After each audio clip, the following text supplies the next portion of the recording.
ಗಿರ್ಧಾರಿ ಮತ್ತೆ ಛಾಯಾಗೆ ಇಬ್ರು ಗಂಡ್ಮಕ್ಳಿದ್ರು. ಮಯಾಂಕ್ ಮತ್ತೆ ಪಿಯೂಷ್ ಇಬ್ರು ತುಂಬಾ ತುಂಟು ಮಕ್ಕಳಾಗಿದ್ರು. ಪ್ರತಿದಿನ ಅವ್ರ ಮೇಲೆ ಕಂಪ್ಲೇಂಟ್ ಬರ್ತಾನೆ ಇತ್ತು. ಇಲ್ ನೋಡಿ ಗಿರ್ಧಾರಿ ಅವ್ರೆ, ನಿಮ್ಮ ಮಕ್ಳು ಕ್ಯಾಟ್ರಿ ಬಿಲ್ಲಿಂದ ಗುರಿ ಇಟ್ಟು ನಮ್ಮ ಮಡಕೆನೆಲ್ಲ ಒಡೆದು ಹಾಕಿದ್ದಾರೆ, ಒಂಚೂರು ಬಿಟ್ಟಿಲ್ಲ. ಈ ವಾರದಲ್ಲಿ ಇದು 3ನೇ ಮಡಕೆ. ಇವ್ರಿಬ್ರು ಸೇರ್ಕೊಂಡು ಹೊಡೆದಿರೋದು. ನೋಡ್ತಿದ್ಯಲ್ವಾ ಯಜಮಾನಿ, ಇಡೀ ಊರಿಗೆ ನಿನ್ನ ಈ ಇಬ್ರು ಮಕ್ಳಿಂದಾನೇ ತುಂಬಾ ತೊಂದ್ರೆ ಆಗ್ತಿರೋದು. ಯಾವಾಗ್ಲೂ ಒಂದ್ಸಲ ಯಾರ್ದೋ ಮಡ್ಕೆನ ಹೊಡೆದಾಕ್ಬಿಡ್ತಾರೆ, ಒಂದೊಂದ್ಸಲ ವಸ್ತುನ ಎತ್ಕೊಂಡು ಬರ್ತಾರೆ. ಮಕ್ಳು ಅಂದ್ಮೇಲೆ ತುಂಟತನ ಮಾಡೇ ಮಾಡ್ತಾರಲ್ವಾ? ನಿನ್ನ ಈ ಮಾತಿನಿಂದನೇ ಇವರು ಪ್ರತಿದಿನ ಹಾಳಾಗ್ತಾ ಹೋಗ್ತಾ ಇದ್ದಾರೆ. ಇವತ್ತಂತೂ ನಿಮಗೆ ಸರಿಯಾದ ಶಿಕ್ಷೆ ಸಿಕ್ಕೇ ಸಿಗುತ್ತೆ. ಗಿರ್ಧಾರಿ ಇಬ್ರು ಮಕ್ಳಿಗೂ ಹೊಡೆಯೋದಿಕ್ಕೆ ಕೋಲ್ ತಗೋತಾನೆ. ಕೋಳಿ ತರ ಕುತ್ಕೊಳ್ಳಿ, ಇಲ್ಲಾಂದ್ರೆ ಸಾಯಂಕಾಲ ಆಗೋವರೆಗೂ ನೀವೇನಾದ್ರು ಅಲ್ಲಾಡಿದ್ರೆ ನೋಡ್ತಿದ್ದೀರಾ ತಾನೇ, ಈ ಕೋಲನ್ನ ಬೇಗ ಕೋಳಿ ಆಗಿ. ಗಿರ್ಧಾರಿ ಕೋಲನ್ನ ನೆಲಕ್ ಹೊಡಿತಾನೆ. ಆ ಶಬ್ದಕ್ಕೆ ಇಬ್ರು ಮಕ್ಳು ಹೆದರ್ಕೊಂಡ್ ನಡಕ್ತಾರೆ, ಮತ್ತೆ ಕೋಳಿ ಕೂತ್ಕೋತಾರೆ. ಸುಮಾರು 1 ಗಂಟೆ ತನಕ ಮಕ್ಳು ಕೋಳಿಯಾಗೆ ಕೂತಿದ್ರು, ಮತ್ತೆ ಗಿರ್ಧಾರಿ ಅಲ್ಲೇ ಎದುರುಗಡೆ ಕೂತಿದ್ದ. ಅಪ್ಪ, ನಮ್ಮನ್ನ ಕ್ಷಮಿಸ್ಬಿಡಿ, ನಾವ್ ಯಾವತ್ತೂ ಈ ತರ ತಪ್ಪನ ಮಾಡೋದಿಲ್ಲ ಅಪ್ಪ. ಏನು ಅಂದ್ರೆ 1 ಗಂಟೆ ಆಗಿದೆ, ಇವಾಗ ದಯವಿಟ್ಟು ಕ್ಷಮಿಸ್ಬಿಡಿ ಅವ್ರನ್ನ. ಇನ್ಮೇಲ್ ನೀವ್ ಯಾವತ್ತಾದ್ರೂ ಈ ತರ ತಪ್ಪು ಮಾಡಿದ್ರೆ ನಿಮಗೆ ಶಿಕ್ಷೆ ಕೊಡೋದಿಲ್ಲ, ನಿಮ್ಮನ್ನ ಮನೆಯಿಂದನೇ ಹೊರಗೆ ಹಾಕ್ಬಿಡ್ತೀನಿ, ಗೊತ್ತಾಯ್ತಾ? ಅಪ್ಪ. ಇಬ್ರು ಮಕ್ಕಳಿಗೂ ಸೊಂಟ ಸಿಕ್ಕಾಪಟ್ಟೆ ನೋವಾಗ್ತಿತ್ತು. ಛಾಯಾ ತನ್ನ ಮಕ್ಕಳನ್ನ ಒಳಗಡೆ ಕರ್ಕೊಂಡು ಹೋಗ್ತಾಳೆ. ಇಲ್ಲಿ ಗಿರ್ಧಾರಿ ತಲೆ ಕೆಡಿಸ್ಕೊಂಡಿದ್ದ. ಇವ್ರಿಗೆ ಯಾವಾಗ ಬುದ್ಧಿ ಬರುತ್ತೋ ಗೊತ್ತಿಲ್ಲ. ಇವರ ಈ ತುಂಟಾಟದಿಂದ ನಾನು ಊರಲ್ಲಿ ಎಲ್ಲೂ ತಿರ್ಗಾಡಕ್ಕೂ ಆಗ್ತಾ ಇಲ್ಲ. ಮಾರನೇ ದಿನ ಮಯಾಂಕ್ ಮತ್ತೆ ಪಿಯೂಷ್ ಪ್ರತಿದಿನದ ಹಾಗೆ ಸ್ಕೂಲಿಗೆ ಹೊರಡ್ತಾರೆ. ದಾರಿನಲ್ಲಿ ಅವ್ರಿಗೊಬ್ರು ವಯಸ್ಸಾದ ಫಕೀರ ಕಾಣಿಸ್ತಾರೆ. ಏನ್ ಬಾಬಾ, ಇವತ್ತು ಕೂಡ ನೀವಿಲ್ಲಿ? ಅವನು ಯಾವಾಗ ನನಗೆ ಆದೇಶ ನೀಡೋದಿಲ್ವೋ ಅಲ್ಲಿವರೆಗೂ ನಾನಿಲ್ಲಿಂದ ಹೋಗಕ್ಕಾಗೋದಿಲ್ಲ ಮಗು.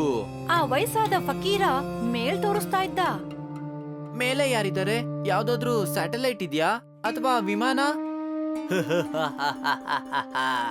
ಆ ಮೇಲಿನವರು ಎಲ್ಲರೂ ಅವನ ಕೈಗೊಂಬೆ ಆಗಿದ್ದಾರೆ. ನೀವ್ ಏನ್ ಹೇಳ್ತಾ ಇದ್ದೀರಾ? ಇದೆಲ್ಲ ನಮಗೆ ಅರ್ಥನೇ ಆಗ್ತಾ ಇಲ್ಲ. ಬಿಡಿ, ಇದನ್ನ ಹೇಳಿ, ನಿಮಗೆ ಹೊಟ್ಟೆ ಹಸುತ್ತಾ ಇದೆಯಾ? ಹಸುತ್ತಾ ಇದೆ ಮಗು. ಹಾಗಾದ್ರೆ ಇದನ್ನ ತಗೊಳ್ಳಿ, ನಮ್ಮಿಬ್ಬರ ಟಿಫನ್. ನೀವಿಬ್ರು ಪ್ರತಿದಿನ ನನಗೆ ನಿಮ್ಮ ಊಟವನ್ನ ಕೊಡ್ತೀರಾ, ಮತ್ತೆ ಸ್ಕೂಲಲ್ಲಿ ನೀವು ಏನ್ ತಿಂತೀರಾ? ಅರೆ ಬಾಬಾ, ನಮ್ಮ ಹತ್ರ ದುಡ್ಡಿದ್ಯಲ್ವಾ, ನಾವು ಕ್ಯಾಂಟೀನಲ್ಲೇ ಏನಾದ್ರೂ ತಿಂತೀವಿ. ಹೇಳ್ಬೇಕು ಅಂದ್ರೆ ಅಮ್ಮ ಮಾಡಿರುವ ತರಕಾರಿ ನಮಗ್ ಇಷ್ಟ ಆಗಲ್ಲ, ಅದ್ರಲ್ಲಿ ಟೇಸ್ಟೇ ಇರೋದಿಲ್ಲ. ಟೇಸ್ಟ್ ಇಲ್ಲ ಅಂದ್ರೆ ಏನು, ಪ್ರೀತಿ ಅಂತೂ ಇದೆಯಲ್ವಾ. ನೀವು ತಿನ್ನಿ, ನಮಗೆ ಲೇಟ್ ಆಗ್ತಿದೆ. ಫಕೀರ್ ಬಾಬಂಗೆ ತಮ್ಮ ಊಟನ ಕೊಟ್ಟು ಇಬ್ರು ಕೂಡ ಸ್ಕೂಲಿಗೆ ಹೊರಟೋಗ್ತಾರೆ. ಮಾರನೇ ದಿನ ಸ್ಕೂಲಿಗೆ ರಜಾ ಇತ್ತು, ಹಾಗಾಗಿ ಮಕ್ಕಳು ತನ್ನ ತಂದೆ ಹಿಂದೆ ಬಿದ್ದಿದ್ರು. ಅಪ್ಪ, ನೀವ್ ಹೇಳಿದ್ರಿ ನಮಗೆ ರಜೆ ಇದ್ದಾಗ ಆ ನದಿ ಪಕ್ಕದಲ್ಲಿರುವ ದೇವಸ್ಥಾನ ಕರ್ಕೊಂಡು ಹೋಗ್ತೀವಿ. ಹಾ, ನನಗ್ ನೆನ್ಪಿದೆ, ಆದ್ರೆ ಇವತ್ ನನ್ನ ಹತ್ರ ತುಂಬಾ ಕೆಲ್ಸ ಇದೆ. ಒಂದ್ ಕೆಲ್ಸ ಮಾಡೋಣ, ಮುಂದಿನ ವಾರ ಹೋಗೋಣ. ನೀವ್ ಯಾವಾಗ್ಲೂ ಇದೇ ತರ ಮಾಡ್ತೀರಾ, ನೀವ್ ಯಾವಾಗ್ಲೂ ಸುಳ್ಳಿನ ವಚನವನ್ನೇ ನೀಡ್ತೀರಾ. ನಾನ್ ನಿಮ್ಮ ಹತ್ರ ಯಾವತ್ತೂ ಮಾತಾಡಲ್ಲ. ಇಬ್ರು ಕೂಡ ಬೇಜಾರ್ ಮಾಡ್ಕೊಂಡು ವಾಪಸ್ ತಮ್ಮ ರೂಮ್ ಒಳಗಡೆ ಹೊರಟೋಗ್ತಾರೆ. ಸ್ವಲ್ಪ ಹೊತ್ತಿನ ನಂತರ ಗಿರ್ಧಾರಿ ಕೆಲ್ಸಕ್ಕೆ ಅಂತ ಹೋಗ್ತಾನೆ. ಛಾಯಾ, ಇಬ್ರು ಮಕ್ಳಿಗೆ ತುಂಬಾ ಕೋಪ ಬಂದಿದೆ, ಇಬ್ರಿಗೂ ಏನಾದ್ರೂ ಸ್ವಲ್ಪ ಹಣ ಕೊಡು. ಹೊರಗಿಂದ ಏನಾದ್ರೂ ತಿಂದ್ರೆ ಅವ್ರ ಮನ್ಸಿಗೆ ಸ್ವಲ್ಪ ಸಮಾಧಾನ ಆಗ್ಬೋದು. ನಾನು ಸಾಯಂಕಾಲ ಬೇಗ ಬರೋದಕ್ಕೆ ಪ್ರಯತ್ನ ಪಡ್ತೀನಿ, ನಂತರ ಮಾರುಕಟ್ಟೆಗೆ ಹೋಗೋಣ, ಸರಿನಾ? ಆಯ್ತು. ಗಿರ್ಧಾರಿ ಅಲ್ಲಿಂದ ಹೋಗ್ತಾನೆ. ಛಾಯಾ ಮಕ್ಕಳು ರೂಮ್ ಒಳಗಡೆ ಹೋಗ್ತಾಳೆ. ನಿಮಗ್ ಗೊತ್ತಾ, ನಿಮ್ಮಪ್ಪ ಇವತ್ ಸಂಜೆ ನಮ್ಮನ್ನ ಮಾರ್ಕೆಟ್ ಕರ್ಕೊಂಡು ಹೋಗ್ತಿದ್ದಾರೆ.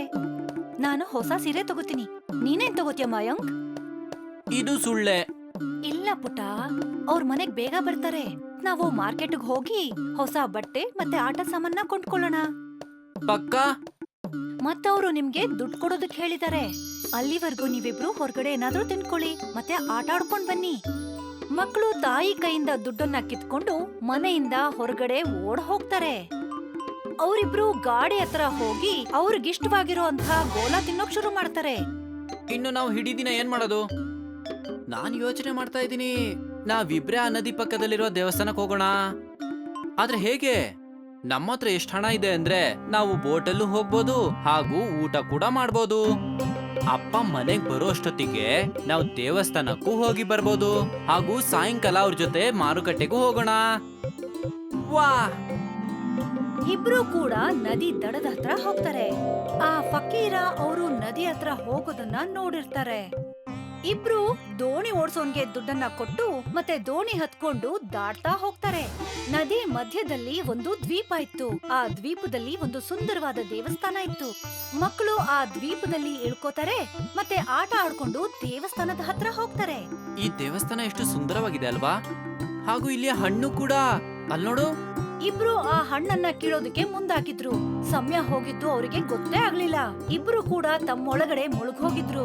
ಗಂಟೆಗಳು ಕಳ್ದ್ ಹೋಯ್ತು ಮತ್ತೆ ಮಳೆ ಬರೋಕ್ ಶುರುವಾಯ್ತು. ಆಮೇಲೆ ಅವರಿಬ್ರು ನೀರಲ್ಲಿ ಕುಣಿಯೋಕ್ ಶುರು ಮಾಡಿದ್ರು. ಮಳೆ ತುಂಬಾ ಜೋರಾಗಿ ಬರೋಕ್ ಶುರುವಾಯ್ತು. ಆದ್ರೂ ಕೂಡ ಮಕ್ಕಳು ಮಳೆನಲ್ಲಿ ಆಟ ಆಡ್ತಾ ಇದ್ರು. ತುಂಬಾ ಸಮಯದ ನಂತರ ಮಯಾಂಕ್ನ ಗಮನ ಆ ಕಡೆ ಈ ಕಡೆ ಹೋಗುತ್ತೆ. ಇಲ್ಲಿ ಯಾರೂ ಇಲ್ಲ. ಏನು ಅನ್ಸುತ್ತೆ ಎಲ್ಲರೂ ಹೋಗ್ಬಿಟ್ಟಿದ್ದಾರೆ. ಅವರಿಬ್ರು ಓಡ್ಕೊಂಡು ನದಿ ತೀರಕ್ ಬರ್ತಾರೆ. ಆದ್ರೆ ನದಿ ತೀರದಲ್ಲಿ ಯಾವುದೇ ದೋಣಿ ಇರ್ಲಿಲ್ಲ. ತುಂಬಾ ಜೋರಾಗಿ ಮಳೆ ಬರ್ತಾ ಇದ್ದಿದ್ರಿಂದ ದೊಡ್ಡ ದೊಡ್ಡ ಅಲೆಗಳು ತುಂಬಾ ಜೋರಾಗಿ ಬರ್ತಿತ್ತು. ಅನ್ಸುತ್ತೆ ಸಿಕ್ಕಾಕೊಂಡ್ವಿ. ಇಲ್ಲಿ ಗಿರ್ಧಾರಿ ಮತ್ತೆ ಅವನ ಹೆಂಡತಿ ತಮ್ಮ ಮಕ್ಕಳನ್ನ ಊರೆಲ್ಲ ಹುಡುಕ್ತಾ ಇದ್ರು. ಮಗು, ಮಯಾಂಕ್ ಹಾಗೂ ಪಿಯೂಷನ ಎಲ್ಲಾರು ನೋಡಿದ್ಯಾ? ಇಲ್ಲ ಅಂಕಲ್. ಛಾಯಾಗೆ ಭಯ ಶುರುವಾಯ್ತು. ಅವಳು ಅಳೋಕ್ ಶುರು ಮಾಡಿದ್ಲು. ಇಬ್ರು ಅಳ್ತಾ ಅಳ್ತಾ ನದಿ ತೀರಕ್ ಬರ್ತಾರೆ. ಅಣ್ಣ, ನೀನು ನಮ್ಮಿಬ್ರು ಮಕ್ಕಳನ್ನ ಎಲ್ಲಾದ್ರೂ ನೋಡಿದ್ಯಾ? ಇಲ್ಲ ಅಣ್ಣ, ನಾನ್ ನೋಡಿದ್ದೀನಿ. ಅವರಿಬ್ರು ಈ ದೋಣಿ ಹಿಡ್ಕೊಂಡು ಆ ಸೈಡಿಗೆ ಹೋಗಿದ್ದಾರೆ. ಏನು? ಅರೆ ಅಣ್ಣ, ನಾನ್ ನಿನಗೆ ತುಂಬಾ ಹಣ ಕೊಡ್ತೀನಿ. ನನ್ ಮಕ್ಕಳನ್ನ ವಾಪಸ್ ತರೋದ್ರಲ್ಲಿ ನನಗೆ ಸ್ವಲ್ಪ ಸಹಾಯ ಮಾಡು. ಸುನಾಮಿ ಬರ್ತಾ ಇದೆ ಅಣ್ಣ. ಇಂತಹ ಅಲೆಯಲ್ಲಿ ಯಾವ ದೋಣಿನೂ ಹೋಗಕ್ಕಾಗಲ್ಲ. ಮತ್ತೆ ನಾನೇನ್ ಹುಚ್ಚ ಅಲ್ಲ ನಿನ್ ಮಕ್ಕಳನ್ನ ಉಳ್ಸೋದಕ್ಕೋಸ್ಕರ ನಾನ್ ನನ್ನ ಜೀವವನ್ನೇ ಕಳ್ಕೊಳ್ಳೋದಕ್ಕೆ. ಅಯ್ಯೋ ದೇವ್ರೇ, ಇವಾಗ ನಾನ್ ಏನ್ ಮಾಡ್ಲಿ? ನಾನು ಅವರಿಬ್ರನ್ನ ಸರಿಯಾಗಿ ಹುಷಾರಾಗಿ ಕರ್ಕೊಂಡ್ಬರ್ತೀನಿ. ಆದ್ರೆ ನಿಮ್ ಹತ್ರ ದೋಣಿ ಇಲ್ವಲ್ಲ? ಆ ಮೇಲ್ಗಡೆ ಇದ್ದವನಿದಾನಲ್ವಾ? ಆ ಫಕೀರ ಒಂದು ಮರದ ಕೆಳಗಡೆ ನೋಡ್ತಾನೆ. ಅಲ್ಲಿ ಒಬ್ಬ ಪಾನಿಪುರಿ ಮಾರೋನು ಅಂಗಡಿನ ಹಾಕೊಂಡಿರ್ತಾನೆ. ಆ ಫಕೀರ ಅವನ ಹತ್ರ ಹೋಗ್ತಾನೆ. ಅಣ್ಣ, ಒಂದು ಪೂರಿ ಕೊಡ್ತೀಯಾ? ತಗ. ಆ ಪೂರಿನ ಫಕೀರ ಇಸ್ಕೊತಾನೆ. ಆ ಪೂರಿನ ನದಿನಲ್ಲಿಡ್ತಾನೆ. ಮತ್ತೇನೋ ಹೇಳೋಕ್ ಶುರು ಮಾಡ್ತಾನೆ. ಅದಾದ ನಂತರ ಕ್ಷಣದಲ್ಲೇ ಆ ಪಾನಿಪುರಿ ಆಕಾರ ದೊಡ್ಡದಾಗತ್ತೆ. ಸಣ್ಣ ಪೂರಿ ದೊಡ್ಡದಾಗತ್ತೆ. ಫಕೀರ ಆ ಪೂರಿ ಒಳಗಡೆ ಕೂತ್ಕೊಂಡು ತನ್ನ ದಂಡನ ನೀರ್ ಎಳೆಯೋದಕ್ ಬಳಸ್ಕೊಂಡು ಪಾನಿಪುರಿ ದೋಣಿನ ಓಡಿಸ್ಕೊಂಡ್ ಮುಂದ್ ಹೋಗ್ತಾನೆ. ಅಲೆಗಳು ತುಂಬಾ ದೊಡ್ಡದಾಗಿತ್ತು. ಆದ್ರೂ ಕೂಡ ಫಕೀರನ ಆ ಜಾದುವಿನ ಪಾನಿಪುರಿ ದೋಣಿ ಅದನ್ನೆಲ್ಲ ದಾಟ್ಕೊಂಡು ಮುಂದ್ ಹೋಗ್ತಾ ಇತ್ತು. ಫಕೀರ ಆ ದಡನ ಹೋಗಿ ತಲುಪ್ತಾರೆ. ಮಕ್ಕಳು ಅಳ್ತಾ ಇದ್ರು. ಅವರು ತಮ್ಮ ಪಾನಿಪುರಿ ದೋಣಿನಲ್ಲಿ ಮಕ್ಕಳನ್ನ ಕೂರಿಸ್ಕೊಂಡು ವಾಪಸ್ ಹಳ್ಳಿ ಕಡೆ ಬರ್ತಾರೆ. ಇಲ್ಲಿ ಆ ಫಕೀರನ್ ಜೊತೆ ಮಕ್ಕಳು ಸುರಕ್ಷಿತವಾಗಿ ವಾಪಸ್ ಬರ್ತಾ ಇರೋದನ್ನ ನೋಡಿ ಗಿರ್ಧಾರಿ ಮತ್ತೆ ಹಳ್ಳಿ ಜನಗಳು ಖುಷಿಯಾಗಿದ್ರು. ಪಾನಿಪುರಿ ದೋಣಿ ದಡನ ತಲುಪತ್ತೆ ಮತ್ತೆ ಮಕ್ಕಳು ಓಡ್ ಹೋಗಿ ತನ್ನ ಅಮ್ಮನ್ನ ಗಟ್ಟಿಯಾಗಿ ಅಪ್ಕೋತಾರೆ. ಬಾಬಾ, ನಿಮ್ಗೆ ತುಂಬಾ ತುಂಬಾ ಧನ್ಯವಾದ. ಧನ್ಯವಾದವನ್ನ ನೀನು ಆ ಮೇಲ್ಗಡೆ ಇರೋನಿಗೆ ಹೇಳ್ಬೇಕು. ಇವತ್ತು ಅವನ ಸಹಾಯದಿಂದನೇ ನಾನು ನಿನ್ನ ಮಕ್ಕಳನ್ನ ಕಾಪಾಡಕ್ಕಾಯ್ತು. ಛಾಯಾ ಫಕೀರನ ಕಾಲಿಗೆ ಬೀಳ್ತಾಳೆ. ನೀವೇ ನಮ್ಮ ಪಾಲಿಗೆ ಆ ದೇವ್ರು. ನೀವು ನಮ್ಮ ಮಕ್ಕಳನ್ನ ಇವತ್ತು ಕಾಪಾಡಿದೀರಾ.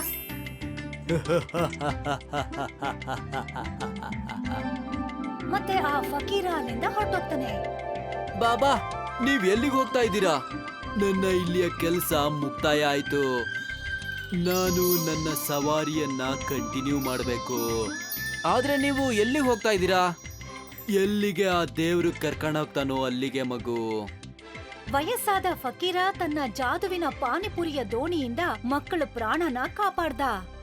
ಇದು ಆ ಫಕೀರನ ಚಮತ್ಕಾರನೋ ಅಥವಾ ಮಕ್ಕಳ ಒಳ್ಳೆತನನೋ ಅದೇನೇ ಆಗಿದ್ರು ಇಬ್ರು ಮಕ್ಕಳು ಸುರಕ್ಷಿತವಾಗಿ ವಾಪಸ್ ಮನೆಗ್ ಬಂದ್ರು ಅಷ್ಟೇ ಸಾಕಾಗಿತ್ತು. ಅಂತ್ಯ ಚೆನ್ನಾಗಿದ್ರೆ ಎಲ್ಲಾನು ಚೆನ್ನಾಗಿರತ್ತೆ.